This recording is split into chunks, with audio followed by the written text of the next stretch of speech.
ফুটন্ত গরম জলের মধ্যে বেসন বাটা দিয়ে বানিয়ে নাও দারুণ সুস্বাদু মন পাগল করা এক রেসিপি বন্ধুরা। যে এই রেসিপি খাবে সে কিন্তু বারবার খেতে চাইবে। নমস্কার, আমি সোনু, সোনু কিচেনে সকলকে স্বাগত জানিয়ে আজ আমি তোমাদের সঙ্গে মুসুর ডাল ফুটন্ত গরম জলের মধ্যে দিয়ে একটা দারুণ স্বাদের রেসিপি শেয়ার করছি বন্ধুরা। আশা করছি রেসিপিটা তোমাদেরকে খুব ভালো লাগবে, তাই প্রথম থেকে শেষ পর্যন্ত স্কিপ না করে পুরো ভিডিওটা দেখতে থাকো। রেসিপি বানানোর জন্য এখানে আমি নিয়েছি দুটো আলু লম্বা করে কেটে নিয়েছি, একটা ঝিঙে, ঝিঙেটা তোমরা নিতেও পারো, অপশনাল, আবার নাও নিতে পারো বন্ধুরা। আমি এখানে ঝিঙে একটা নিয়েছি, লম্বা করে কেটে নিয়েছি। এক বাটি মুসুর ডাল আগে থেকে আমি ডালটাকে 30 মিনিটের জন্য ভিজিয়ে রেখে দিয়েছিলাম। তারপর আমি ডালটাকে একটা মিক্সি জারে নিয়ে নিচ্ছি, দুটো কাঁচা লঙ্কা দিয়ে বেটে নেব। তোমরা চাইলে শিলপাটা তো বেটে নিতে পারো, তবে এক ফোঁটাও জল এই ডাল কিন্তু বাটার সময় ব্যবহার করবে না বন্ধুরা। যেমন শিলপাটায় বাটো বা মিক্সিতে বাটো, একটু জল কিন্তু ব্যবহার করা যাবে না এটা বাটার সময়। তারপর দিয়ে দিচ্ছি স্বাদ মতো লবণ, ডালটা বেটে নিয়ে, আর দিয়ে দিচ্ছি হাফ চামচ হলুদ গুঁড়ো, ভালো করে মিশিয়ে নিচ্ছি। তারপর দিয়ে দিচ্ছি 2 চামচ 4 চামচের বেসন। বেসনটা দেওয়ার ফলে এটা বাইন্ডিংয়ের কাজ করবে, বেসনটা অবশ্যই দিবেন বন্ধুরা। বেসনটা দিয়ে ভালো করে মিশিয়ে নিচ্ছি এটাকে ডালের সঙ্গে, যাতে ডালের সঙ্গে খুব সুন্দরভাবে মিশে যায় বেসনটা। এইভাবে আমি চামচের সাহায্যে ভালো করে ডালটাকে আর বেসনটাকে দুটো একসঙ্গে ভালো করে মিশিয়ে নিয়েছি। ডাল বেসন মিশিয়ে সাইডে রেখে দিচ্ছি। তারপর আমি গ্যাসের মধ্যে একটা কড়া বসিয়ে দিচ্ছি। কড়াটা বসিয়ে দিয়ে আমি এখানে দিয়ে দিচ্ছি 2 গ্লাস জল। জলটাকে ঢাকা দিয়ে ভালো করে আমি গরম করে নেব। জলটা যখন ফুটে উঠবে তখন আমি গ্যাসের আঁচটাকে একদম লো করে দেব। তারপর দিয়ে দেব ডাল বাটা। তো তার আগে দিয়ে দিচ্ছি আমি 1 চামচের মতো রিফাইন্ড অয়েল, তেল দিয়ে দিচ্ছি জলের মধ্যে। তারপর এর মধ্যে দিয়ে দিচ্ছি আমি বেটে রাখা মুসুর ডালটাকে এইভাবে দিয়ে দেব আমি বড়া আকারে, তবে গ্যাসের আঁচটা তার আগে আমি একদম লো করে দিয়েছি।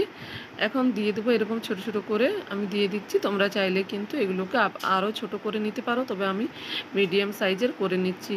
তারপর এগুলোকে ঢাকা দিয়ে আবারও আমি 4-5 মিনিট এটাকে কিন্তু রান্না করে নেব।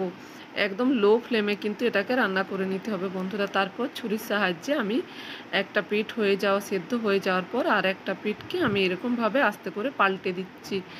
এতে করে কিন্তু বড়াগুলো ভেঙে যাবে না, দুটো পিঠেই কিন্তু সুন্দরভাবে সেদ্ধ হয়ে যাবে এই ডাল বড়াগুলো। তোমরা চাইলে হাতার সাহায্যে উল্টে নিতে পারো, তবে ছুরির সাহায্যে উল্টালে কিন্তু খুব সহজে এগুলো ভাঙবে না, উল্টে যাবে। আবারও আমি 4-5 মিনিট এগুলোকে ঢাকা দিয়ে রান্না করে নেব।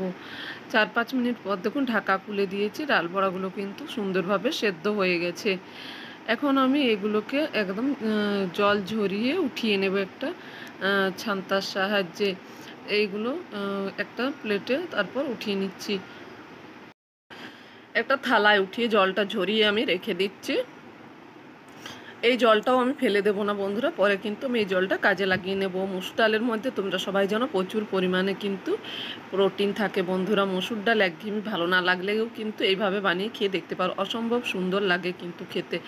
ওই কড়াটা আবারও পরিষ্কার করে 2 চামচ সর্ষের তেল দিয়ে দিয়েছি। তারপর দিয়েছি হাফ চামচ গোটা জিরে, একটা শুকনো লঙ্কা, একটু ফোড়নটা দিয়ে নাড়াচাড়া করে নিয়ে তারপর দিয়ে দিচ্ছি একটা ছোট সাইজের কুচনো পেঁয়াজ আর টমেটো দিয়ে একটু নাড়াচাড়া করে নিয়েছি। তারপর দিয়ে দিচ্ছি হাফ চামচের মতো হলুদ গুঁড়োটা দিয়ে তারপর আমি এর মধ্যে দিয়ে দিচ্ছি হাফ কাপ জল। ভালো করে নাড়াচাড়া করে মিশিয়ে নিচ্ছি। তারপর মশলাটাকে আমি 3-4 মিনিট এটাকে আমি লো ফ্লেমে এটাকে কষিয়ে নেব, যাতে পেঁয়াজটা সুন্দরভাবে কিন্তু মিশে যায়, মানে একটু গলে যায়। দেখুন পেঁয়াজটা কিন্তু আমার সুন্দরভাবে মিশে গেছে। এরপর আমি একটু নাড়াচাড়া করে এর মধ্যে দিয়ে দিচ্ছি আমি গুঁড়ো মশলা।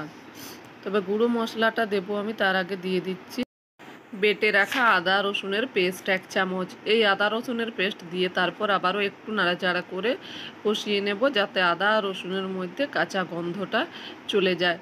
এইভাবে একটু নাড়াচাড়া করে মিশিয়ে নিয়ে তারপর দিয়ে দেব আমি এর মধ্যে গুঁড়ো মশলার মধ্যে বেশি কিছু মশলা আমি ব্যবহার করব না। এর মধ্যে দিয়ে দেবো হাফ চামচ জিরে গুঁড়ো, হাফ চামচ ধনে গুঁড়ো আর হাফ চামচ লাল লঙ্কার গুঁড়ো। আমি এখানে ঝাল লাল লঙ্কার গুঁড়ো ব্যবহার করেছি বন্ধুরা। তোমরা চাইলে এখানে কালারের জন্য কাশ্মীরি লাল লঙ্কার ব্যবহার করতে পারো। এখন মশলাটা দিয়ে একটু নাড়াচাড়া করে অল্প জল দিয়ে দিচ্ছি হাফ কাপের মতন আবারও। তারপর নাড়াচাড়া করে মিশিয়ে নিয়ে এটাকে ঢেকে কষিয়ে নেব একদম লো ফ্লেমে।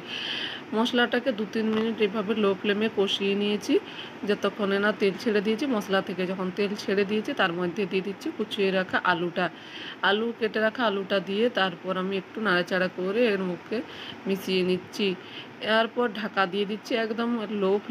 মাঝখানে ঢাকা খুলে আমি ঝিঙেটাও দিয়ে দিয়েছিলাম বন্ধুরা, সেটা দেখানো হয়নি, স্কিপ করে গিয়েছিলাম। ঝিঙে আর আলু দুটোকে কিন্তু 5-6 মিনিটের মতো ঢেকে আমি এটাকে রান্না করে নিয়েছি যতক্ষণ না সেদ্ধ হয়েছে। তারপর এর মধ্যে দিয়ে দিচ্ছি আমি স্বাদ মতো লবণ দিয়ে নাড়াচাড়া করে ভালো করে মিশিয়ে নিয়ে এর মধ্যে দিয়ে দিচ্ছি জলটা দিয়ে এটাকে আমি আবারও ভালো করে মিশিয়ে নিয়ে বেশ কিছুক্ষণ এটাকে ফুটিয়ে রান্না করে নেব। তবে হ্যাঁ বন্ধুরা, আমি দেখাতে ভুলে গিয়েছিলাম ঝিঙেটা দেওয়ার সময় তোমাদেরকে বলেই দিচ্ছি যে 3-4 মিনিট আলুটাকে আমি মশলার সঙ্গে কষিয়ে নেওয়ার পরেই আমি ঝিঙেটা দিয়ে দিয়েছিলাম। তারপর ঢাকা দিয়ে ঝিঙে আর আলু একসঙ্গে আবারও 3-4 মিনিট রান্না করে নিয়েছিলাম। এরপর দিয়ে দিচ্ছি, ঝোলটা যখন ফুটে উঠেছে তখন দিয়ে দিচ্ছি ডালের বড়াগুলো দিয়ে আবারও ভালো করে নাড়াচাড়া করে মিশিয়ে নেব সুন্দরভাবে, যেন ডালের মধ্যে মশলার ফ্লেভারটা ঢোকে। এভাবে 3-4 মিনিট আবারও রান্না করে নেব। একটু নাড়াচাড়া করে নিয়ে আমি এটাকে ভালো করে আবার মিশিয়ে নিয়ে আমি এটাকে 2-3 মিনিট ফুটিয়ে রান্না করে নিয়েছি বন্ধুরা। এখন আমার রান্নাটা কমপ্লিট হয়ে গেছে, কত সহজেই তৈরি হয়ে গেল ফুটন্ত গরম জলের মধ্যে মসুর ডালের বাটা দিয়ে দেখো একটা সুস্বাদু রেসিপি। এই রেসিপিটা তোমরা কিন্তু ভাত রুটি দুটোতেই পরিবেশন করতে পারো বন্ধুরা, খেতে কিন্তু দুর্দান্ত লাগে। রেসিপিটা ভালো লাগলে অবশ্যই চ্যানেলটি লাইক শেয়ার সাবস্ক্রাইব করতে ভুলো না বন্ধুরা, আর কমেন্ট করে জানাতে ভুলো না মসুর ডালের এই রেসিপিটা তোমাদেরকে কেমন লেগেছে। যদি ভালো লাগে তাহলে কিন্তু অবশ্যই জানাতে ভুলবে না। সবাই ভালো থাকবে, সুস্থ থাকবে, আবার নতুন রেসিপিতে দেখা হবে তোমাদের।